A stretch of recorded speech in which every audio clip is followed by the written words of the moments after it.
Hello and welcome to Impact Tuition.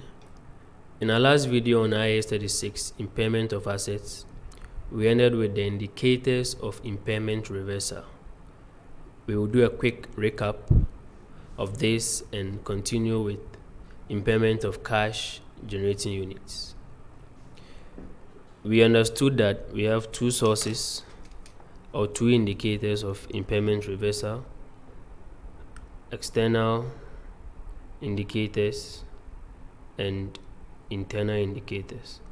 For the external indicators, we mentioned increases in the market value of the asset, favorable changes in technology, market, economic, or the legal environment of the business, decreases in interest rates. For external indicators, we mentioned favorable changes in the use of the asset and improvements in the asset's economic performance.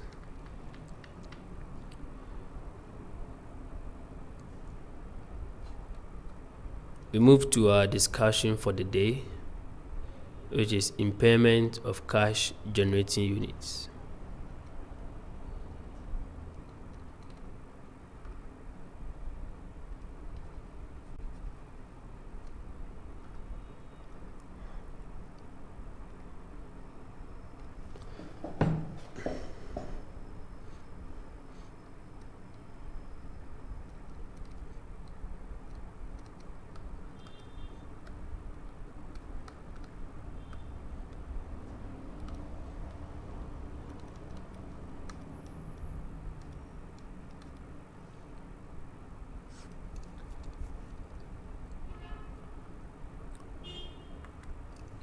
Impairment of cash generating units. A CGU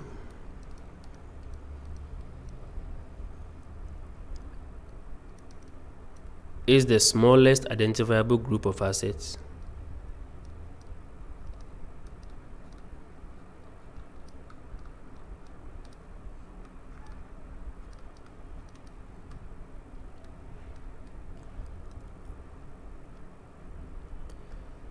that generates cash inflows that are largely independent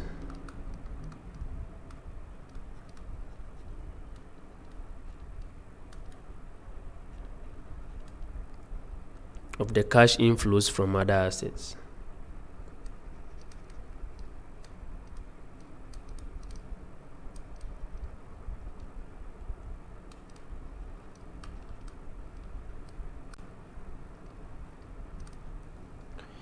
A cash generating unit is the smallest identifiable group of assets that generates cash inflows that are largely independent of the cash inflows from other assets. A CGU is a group of assets. Now, the inflow from this group of assets cannot be distinguished individually. As in, you can't say this particular asset brought in this amount, this one brought in this amount, and this other one brought in this amount. The inflows are attributable to all the assets in the group.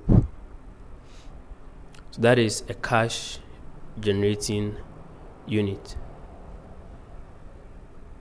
So for example, in a restaurant chain, the smallest group of assets might be the assets within a single restaurant. But for a mining company, all the assets of the company might make up a single cash generating unit. Now, when assessing the impairment of assets, it will not always be possible to base the impairment review on individual assets.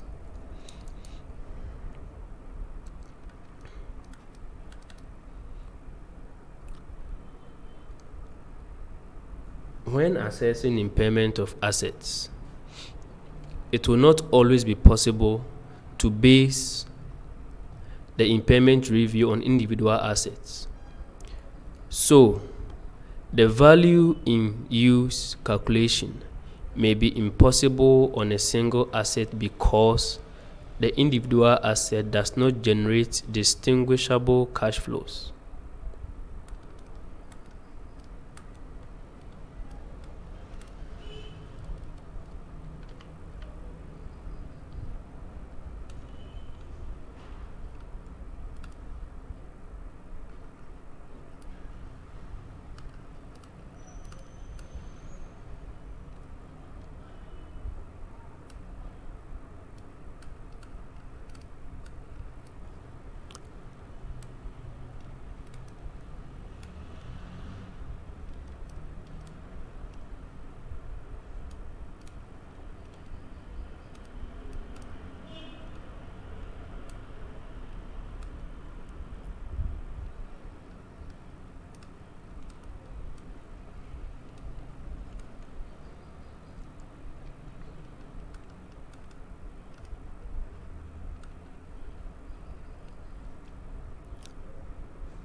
In calculation of value in use, we can't base the calculation on a single asset because the cash flows are attributable to the group of assets in the CGU and not a single asset.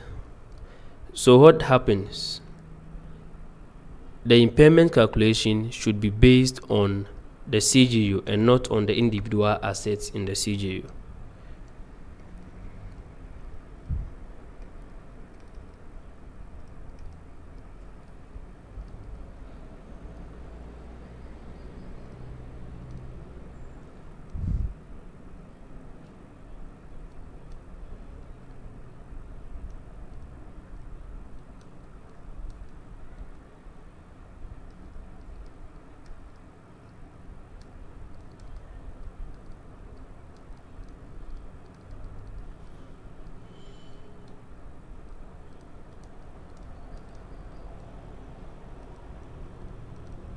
Right.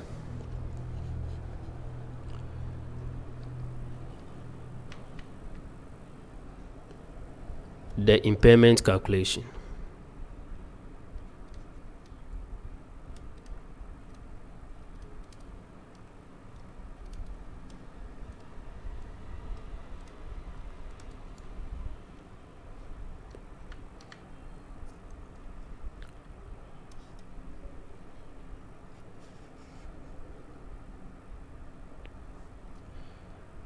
So over here, the impairment calculation is done by assuming the cash generating unit as one asset and then comparing the carrying amount of the CGU to the recoverable amount of the CGU.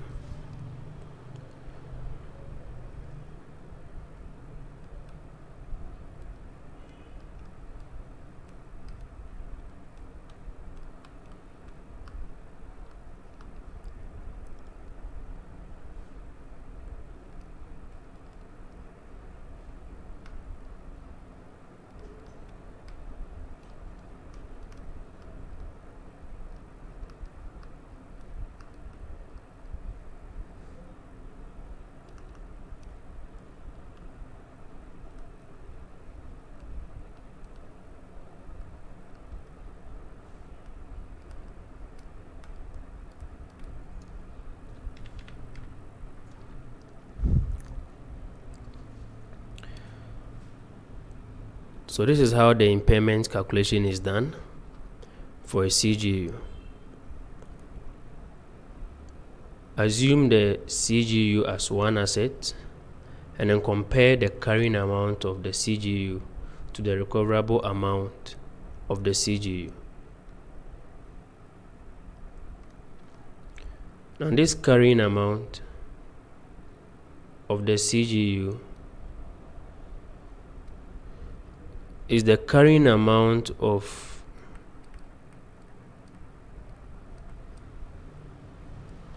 all the assets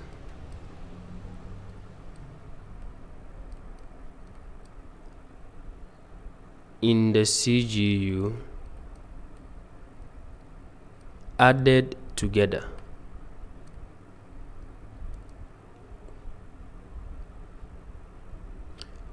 The same applies to the recoverable amount.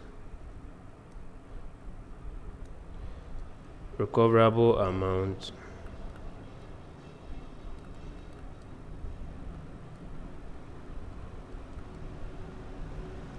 of all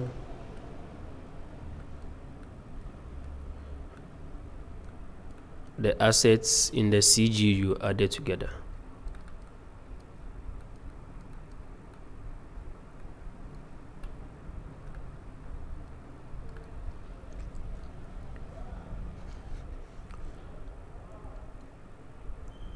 So as previously stated, an impairment exists where the carrying amount exceeds the recoverable amount. So where the carrying amounts of all the assets in CGU added together exceeds or is greater than the recoverable amount of all the assets in the CGU added together, then we have an impairment loss. Impairment of a CGU.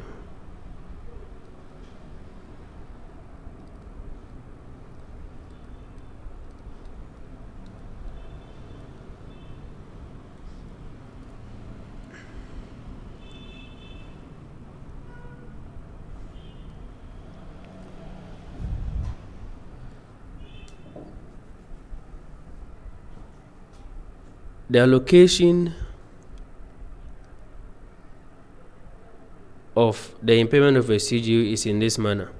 First, we will deal with any specifically impaired assets first. Then we will impair the CGU. Now, IAS 36 requires that an impairment loss attributable to a CGU should be allocated to write down the assets in the following order. Let me take that again. After we have dealt with the impairment of specifically mentioned assets in the CGU first, then the remainder is allocated to write down the assets in the CGU in the following order. First, purchased goodwill.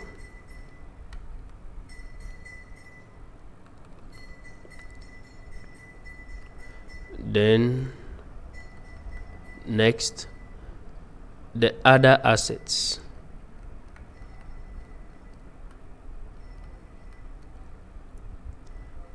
And this includes other intangible assets.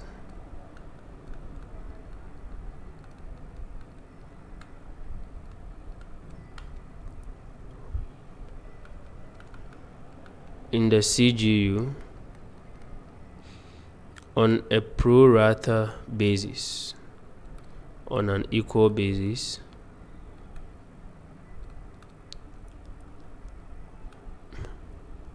based on the carrying amount of each asset.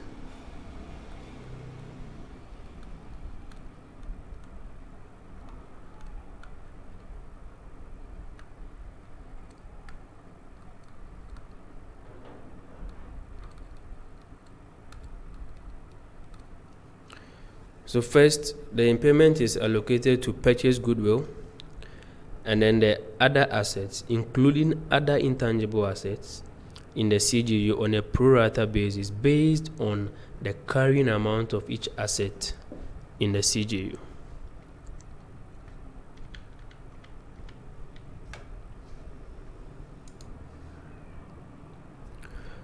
There is something we should note here. No individual asset should be written down below its recoverable amount. This means that unless specifically impaired, current assets are unlikely to be impaired as part of a CGU, as they are already likely to be carried at their recoverable amounts. This is something we should note. Let's pick an illustration to test our understanding.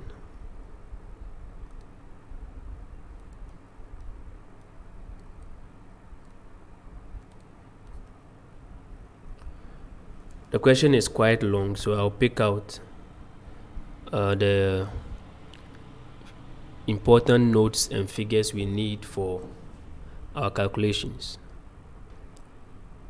Majesty Enterprise runs a unit that suffers a massive drop in income due to the failure of technology on January 1. The following carrying amounts were recorded in the books immediately prior to the impairment. Let's take the figures. Goodwill,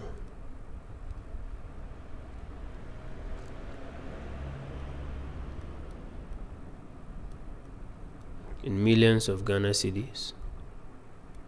20. Technology, 5. Brand,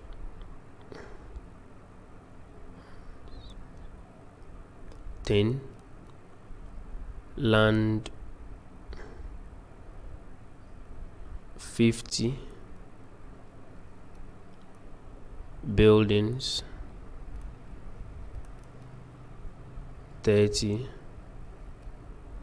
And then other assets, 40.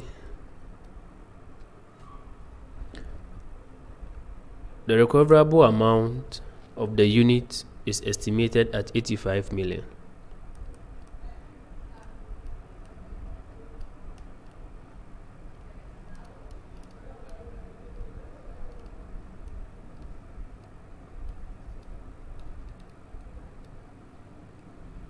It's estimated at 85 million. These are things we should note. The technology is worthless.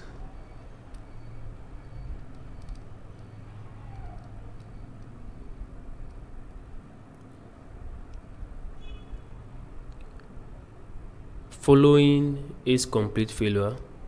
Technology is worthless. The other assets include inventory and receivables.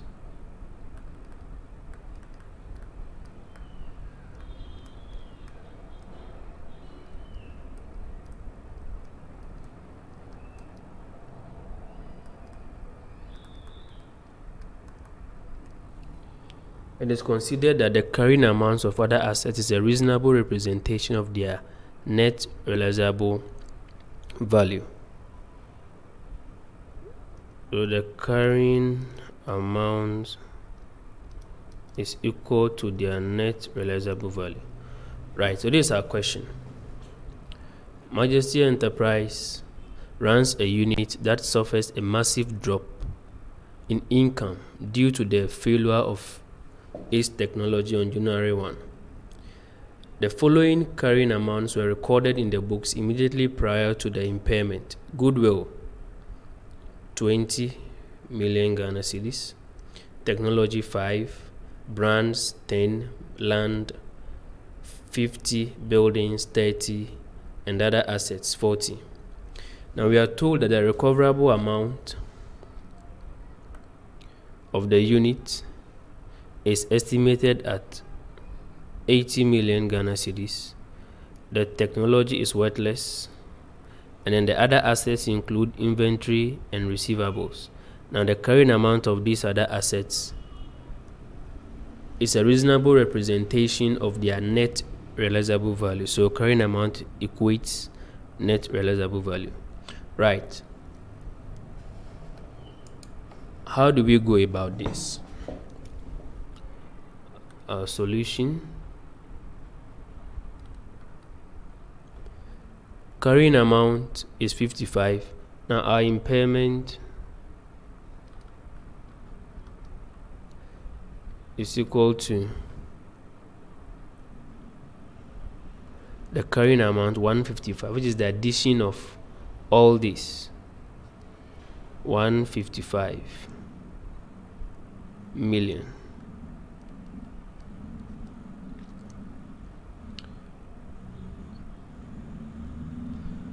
$155 minus the recoverable amount, which is 85, giving us 70 million Ghana cedis. This is our impairment loss. Now, the standard mentioned here that first, the impairment should be tied to assets specifically mentioned to be impaired, and then to purchase goodwill and the other assets on a pro rata basis based on the carrying amount of each asset in the CGU. So let's start. Technology is specifically mentioned, and it is completely worthless and therefore must first be written down to nil. So we start with technology.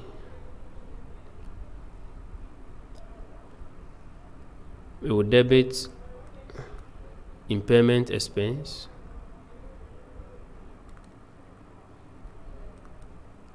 technology is 5 million, so write it off, and then we'll credit technology 5.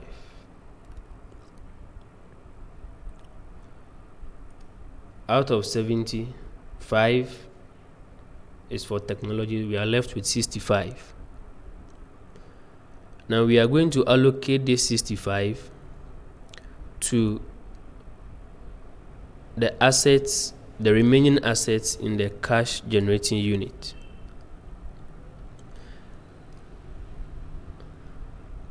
This is for technology.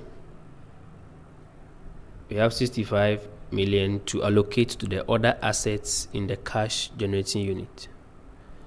So we have the assets here, their carrying amount,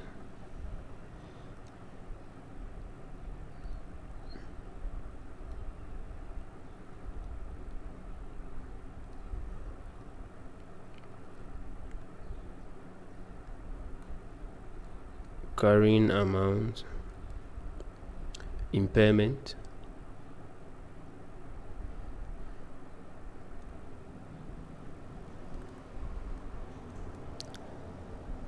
and then impaired value.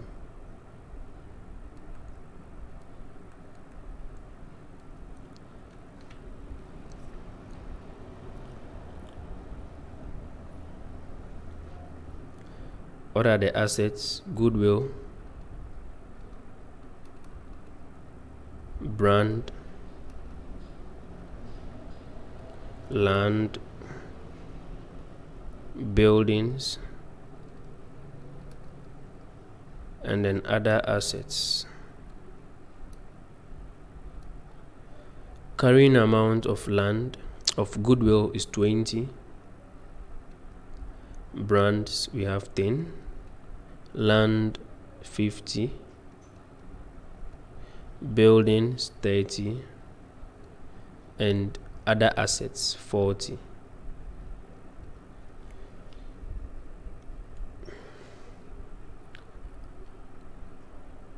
The sum 150 is the carrying amount of the entire CGU. Now we need the impairment figures here and then the impaired value. So we'll have another schedule down here. We'll have workings 2, which is the pro rata of the remaining loss.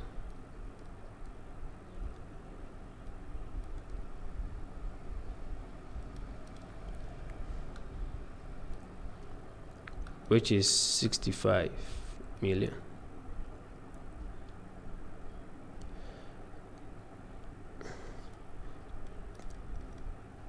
Total impairment remaining is 65.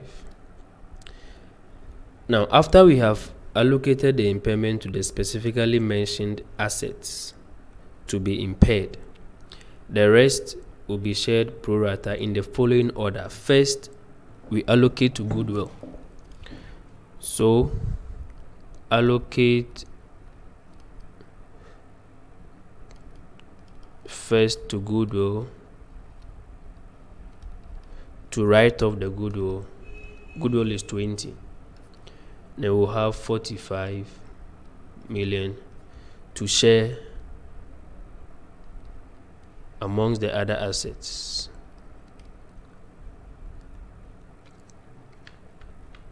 So pro rata based on carrying amount.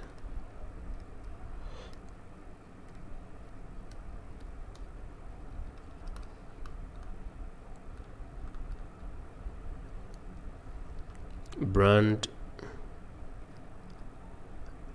land, buildings. We didn't include other assets because they are held at a reasonable representation of the realizable value. So no impairment should be allocated to them. For brand, we have 45,000, which is this, times 10 over the sum of the carrying amounts of these assets. 10 plus 50 plus 30.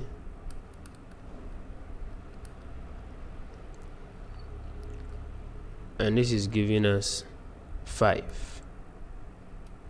We'll do the same for land. 45 times the value of land, 50 over 50 plus 10 plus 50, 60 plus 30, 90. And this is giving us 25.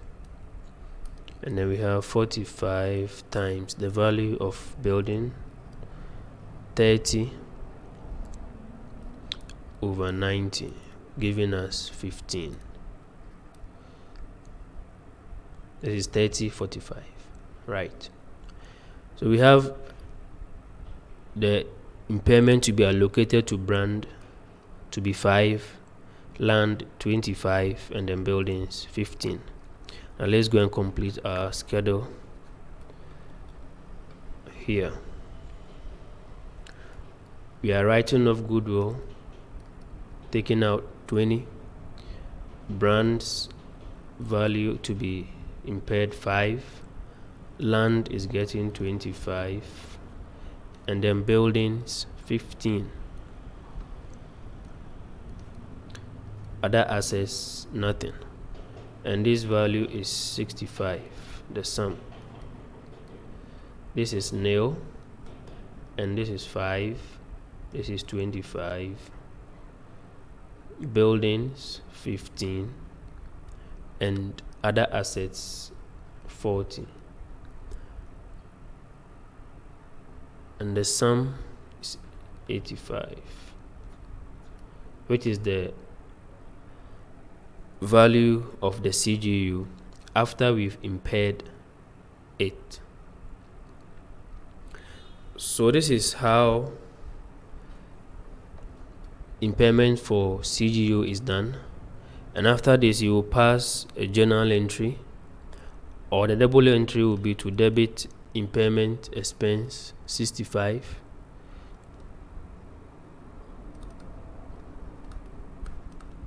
$65 million, and to credit CGU with the 65 million, which is the sum of this.